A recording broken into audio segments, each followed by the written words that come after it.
ಮೇಲೆ ಬ್ಯಾಟ್ ಬೀಸಬೇಕಾಗ್ತದೆ, ಅದರೆಲ್ಲನೂ ಸಾಧ್ಯ ಆಗುವುದಿಲ್ಲ.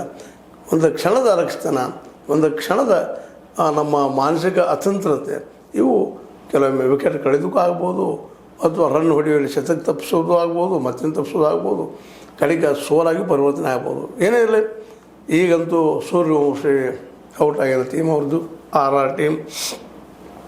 ಇನ್ನು ಗುಜರಾತ್ ಟೈಟನ್ಸ್ ಅಂದರೆ ನಮ್ಮ ಗಿಲ್ ಮತ್ತು ಜೊತೆಗೆ ಗಿಲ್ ವರ್ಸಸ್ ಅಲ್ಲಿ ರಜತ್ ಪಾಟೀದಾರ್ ಇವ್ರ ಮಧ್ಯೆ ನಡೆಯುವಂಥದ್ದು 31ನೇ ತಾರೀಕಿನಿಂದ. ಇದರಲ್ಲಿ ಯಾರು ಗೆಲ್ತಾರ, ಯಾರು ಸೋಲ್ತಾರ ಅನ್ನೋದು ಮತ್ತೆ ಚರ್ಚೆಗಳು ಮತ್ತೆ ಮೇಲೆ ನಡೀತಾ ಇರ್ತವೆ.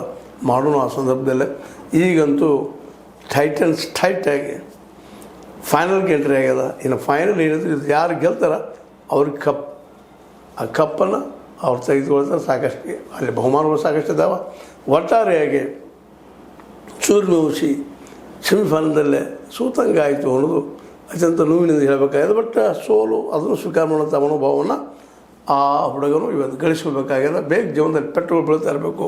ಪೆಟ್ರೋಲ್ ಬಿದ್ದಾಗ ಮನುಷ್ಯ ಇನ್ನಷ್ಟು ಗಟ್ಟಿ ಆಗ್ತಾ ಇರ್ತಾನೆ, ಹೋರಾಟ ಕಣಿ ಆಗ್ತಾ ಇರ್ತಾನೆ ಅನ್ನೋದು ಅಷ್ಟ ಸತ್ಯದ ಐತಿಹಾಸಿಕವಾಗಿ ಅಂತ ಹೇಳ್ತಾ, ಸೂರ್ಯವಂಶಿಯ ಒಳ್ಳೆಯ ಆಟದ ನಡುವೆಯೂ ಗುಜರಾತ್ ಟೈಟನ್ಸ್ ತನ್ನ ಕಬ್ಜೆಗೆ ಮಾಡಿಕೊಂಡಿದ್ದು ಫೈನಲನ್ನು ಅಂತ ನಾವು ಮಾತ್ರ ಹೇಳ್ಬೋದಾಗಿದೆ. ಇದು ನಿಮ್ಗೆ ಲೈಕ್ ಆಗಿರ್ಬೋದು. ಲೈಕ್ ಮಾಡಿ, ಶೇರ್ ಮಾಡಿ, ಕಾಮೆಂಟ್ ಮಾಡಿರಿ.